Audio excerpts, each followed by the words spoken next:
Hi, I'm Alan Lockwood. I work for Cart Horse. This is Miss Skippers, and I am in charge of the rehabilitation of some of the cart horses.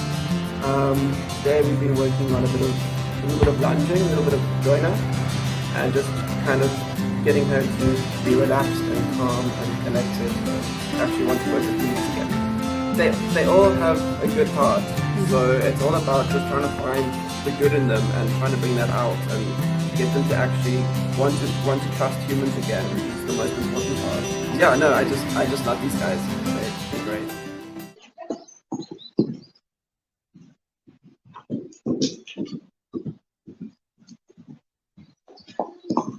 Can't believe she was born on the farm. Oh. That's beautiful. Hi, Alan. Hi. Thank you for doing this for us.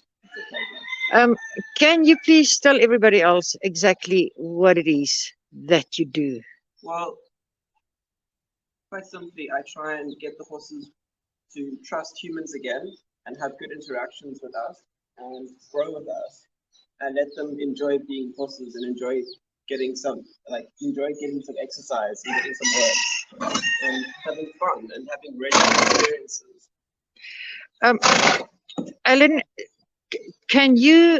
have you worked before you worked with us here at the Rehabilitation Centre? Have you been introduced to cart horses before? Yes, I've had my own cart horse for probably about. Alan, do you think we should give her something to eat? A little bit to munch on? She wants to work a bit more. You want to work a bit more? Oh, you were really make her fall in love with work.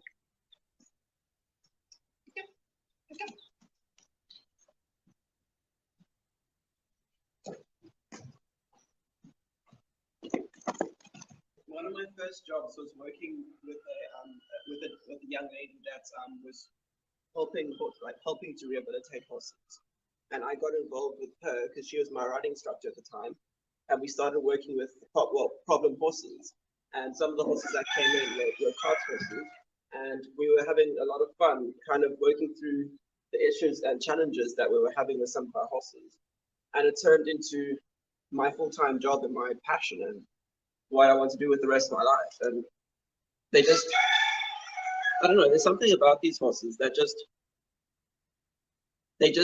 they really enjoy getting to know people and getting to have better experiences and really they just need a bit of love. Yeah. And we can give it to them. Alan, while you were working here, have you noticed any of the horses been really very angry? Knowing now that they are coming from an abusive background? There's a lot of horses who don't trust humans and have a guard up against humans in general, because the only experiences that they've had are bad experiences, and it's very sad to see horses in this state because it's not normal, it's not natural. Like horses normally will have a very good interaction with us and they'll enjoy working with us, and it's sad to see horses which are so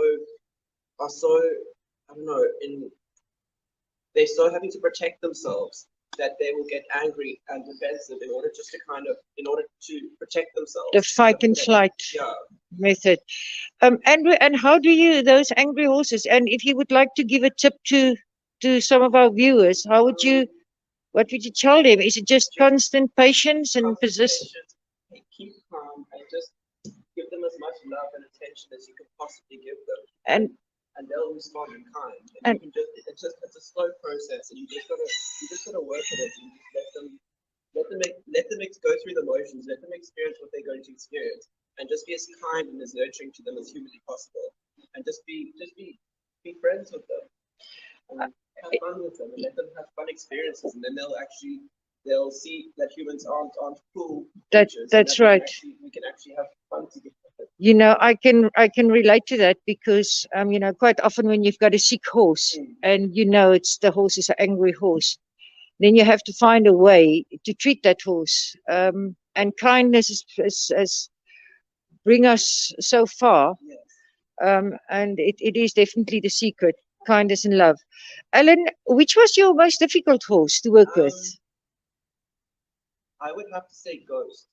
Ghost. I would say Ghost because on the surface, he can be very friendly until you push him a little bit too far out of his comfort zone, and then he puts up his defenses. And those defenses come in the way of sometimes he'll want to bite you, sometimes he'll want to rear, sometimes he'll just want you out of his space completely.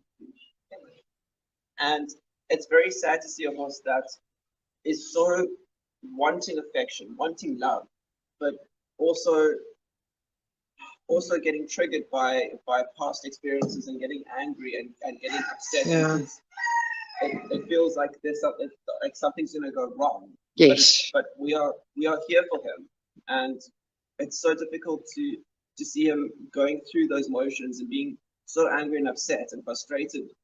And you just got to slowly work through it, and you just got to be so patient and be so nurturing just to try and keep. And you can't send him an email. You can't tell him it's going to be okay. You know it's going to be okay, but he's not going to know he's okay. Yes. It's just a long process and a long road. Which half of the horses do you think was your biggest breakthrough? Ooh, I would have to say Dora.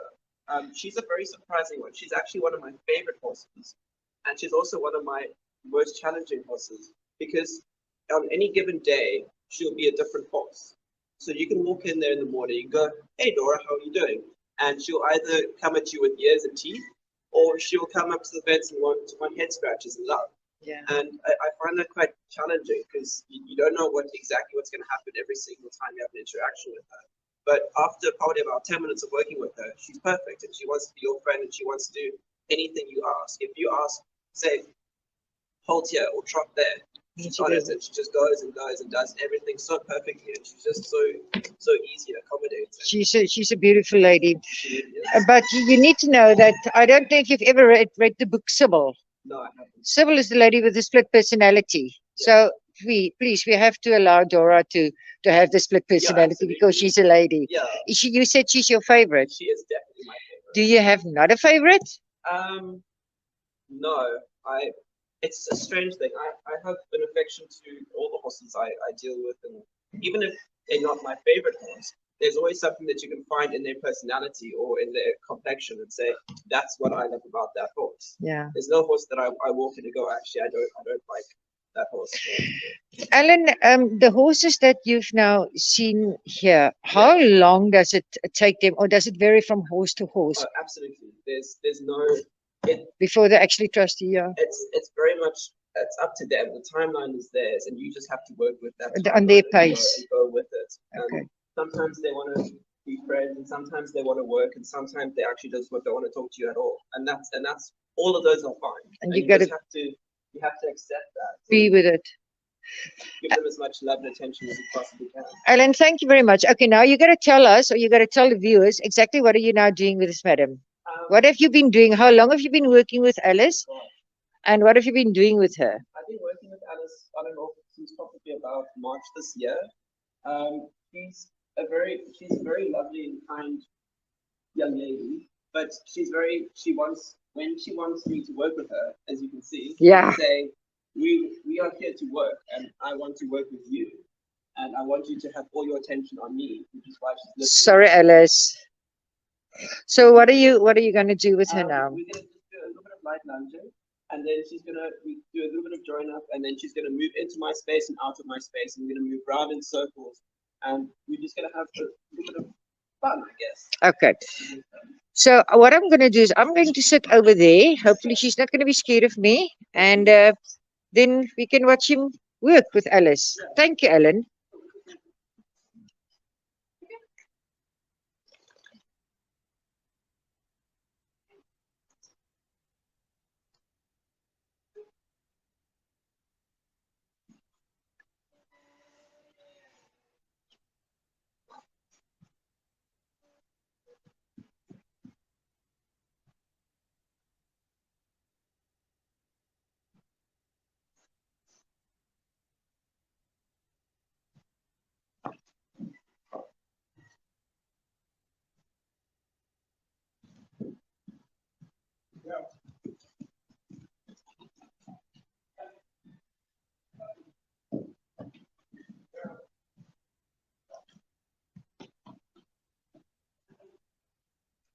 wonder what she tells the other horses when she gets back in the paddock. A whole lot of gossip stories.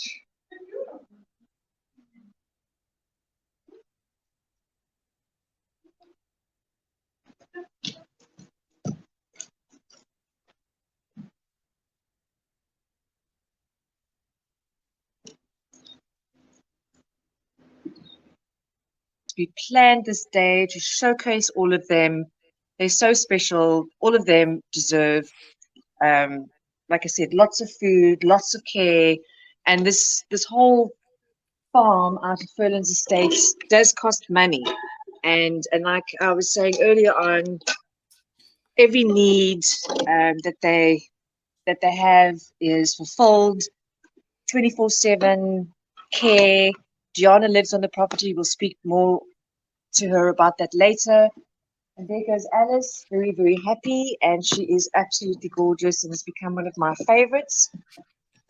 And yes, please dig down deep. And we had to come into the paddock because Applejack, this is Applejack, was all the way down here. And to talk about Applejack is our general manager, Penny Lancaster. I hope you can hear me. Penny, Applejack has clearly stolen your heart. Please tell us a little bit about his story, and especially the hard decisions you had to make about him and his mom. Yes, Applejack has crept into everybody's heart. He's a very special guy. His mom, Annabelle, and another grey horse that was standing with her was confiscated from some kids that were riding her in Christmas Park, riding them both bareback and beating them, and not very nice. Anyway, they were confiscated, and Annabelle came to us in quite a state, very under condition. But we noticed as we were feeding her, trying to get her into condition, that her belly was growing in size, and we then realized that she was pregnant. So the little grey foal, Applejack's dad, found a home very quickly, and we nurtured Annabelle, and this was all in 2018. Annabelle was taken to Blue Cross on the 25th of July. She was very, very uncomfortable, and Diana treated her as much as she could with pain meds and antispasmodics. But we couldn't keep her comfortable, so we trucked her to Blue Cross, and where they confirmed that she was indeed in foal, but she had quite a bad impaction. And we had to make the call of what to do, because colic operations are beyond the scope of our financial capability. Yes, we need the funds. We do need the funds. So we decided, in conjunction with the vets that were treating her, to give her 24 hours to keep her sedated and keep her pain under control, because that is the most important thing. And she passed her impaction. We were all gobsmacked at the amount of plastic in an enormous ball that she managed to pass. And we're all hugely relieved. And she recovered well. She came back to the farm, and less than a month later, this little monkey was born. And he has been extremely spoiled from day one. He and Annabelle stayed in the garden where the office is, so they had lots of human interaction. Applejack took a while to realize that he actually is a horse and not a dog. He absolutely loves bottom scratches. I'll see if he'll let me even do it now while he's eating. But he has this habit of, he had the habit of backing into you. So he would walk, and everybody knows with horses, you've got to avoid this part of them. But he would actually, if you came over to you, he'd turn like this at you because he wanted his bottom scratched. He also did very nearly embarrass me. We had JP Smith on the property, who was doing a filming for Corf a couple of months ago about adoptions. And unfortunately, his cameraman jumped over the poles rather than using the gate to come in, and he got a fright, and he turned and he kicked at JP Smith and missed him by 5 centimeters. That would have ended very, very badly for everybody. So he's also a bit infamous on the farm. He is. And Alan's done quite a lot of work with him. He's very naughty, so I get a report from Alan about all the horses that he works with. And it's like a headmaster sending out a report card, and there are all sorts of naughty but not untrainable Very cute, but his manners need a lot of work. Oh my goodness. Extremely stubborn, doesn't want to do anything except go back to his paddock. Naughty but cute. Worked better than ever. Very cute, lots of energy. Quite naughty, but had some good moments. Worked okay, but very stubborn and naughty. So his report card doesn't read beautifully, but bless him, I don't think he knows what's being asked of him. So I think Alan's slowly teaching him of how to work well on a lunch rail and what's asked of him. But he's very, very sweet. Jenny, do you remember when he was born? He had these tiny Yes, I know. Well, those ears haven't grown very much. They're still very little. Well, that's why he's so naughty, because he doesn't listen. Yeah, So cute. exactly. I think that's part of the problem. Remember the time that he went to all those colleagues? Yes. He was coming down with colleagues like once every month, twice a month. He would come down with colleagues. So eventually we would actually have to see what the heck is going on, because we know that they get proper feed. What was the problem? And Teeth. He was teething. no, he wasn't Oh. feeding. The teeth were too sharp, and Oh, I see. Dr. Craig sorted that out. Wonderful. And since then, 100%. naughty, he's but that's the only time when he's kind is when he's sick. When he's sick. Really sick. Well, thank goodness. Imagine if he wasn't. There's nothing worse than treating a horse that doesn't want to be treated. This that's is the best, adorable. the absolute so best. sweet. But Penny, back to you. What made you decide to take on this huge responsibility of managing cart horse, and what have your challenges been so far? Sure, two big questions. Yes.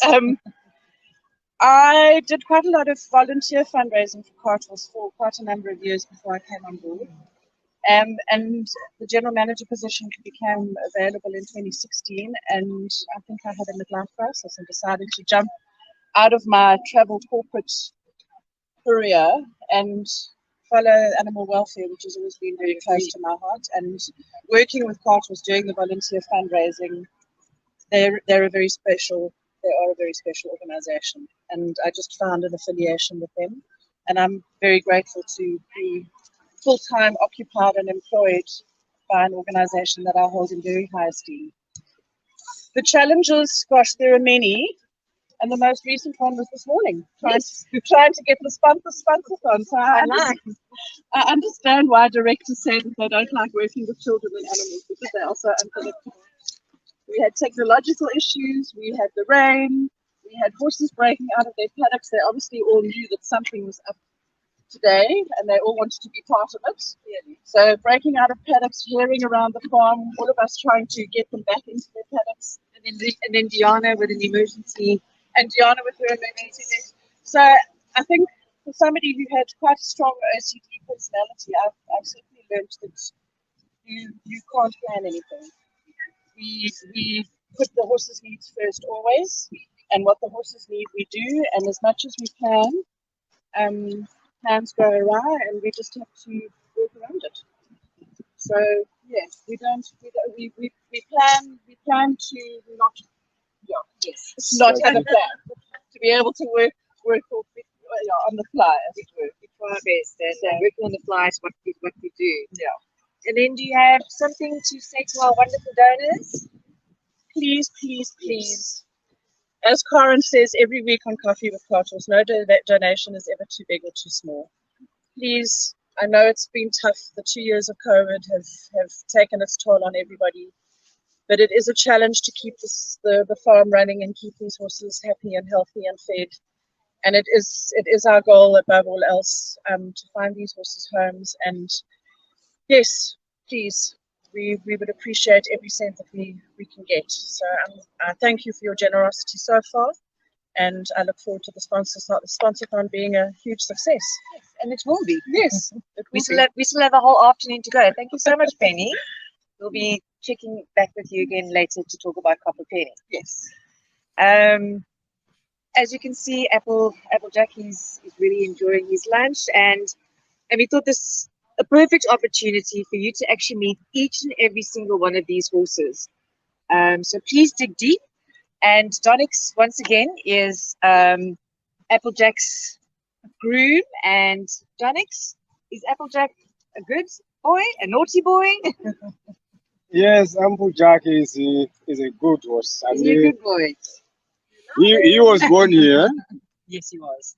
I started working with him when he was 3 weeks 3 weeks old. because I wanted to grow with Yes. nice until now. Oh, He wow. don't have problem, but he's looking naughty, but it's not naughty. She like to play. Okay. Yeah, so that's all. He's just got a sneaky trait in him. Yeah, And we often find him in between the paddock and jumping one butt in the paddock to two inside. yes. That time she was looking at the food outside. Oh. He is hungry. Oh, he's So if hungry. you can see the food outside, you can put it another leg outside, and the next one you must eat. Yeah. But they get fed so many times, so well.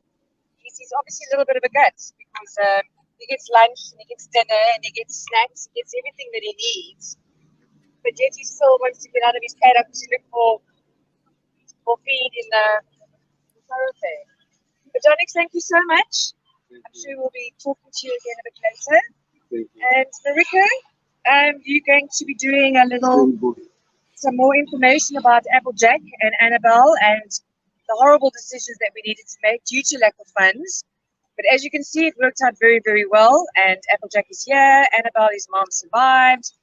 And back to you in the studio. Thank you, Lauren. Yes, I've got a little video for you about Annabelle. Annabelle's been adopted since, but yeah, it was a scary day. In July 2018, Annabelle crept deep into everyone's hearts. When very pregnant, she developed colic. Because we didn't know how far along she was, we were unsure if there were complications with the birth or if it was stomach ache. Unresponsive to medicine, Annabelle was taken to Blue Cross Veterinary Hospital. With no options left and the pony in severe pain, we were leaning towards making a very hard decision.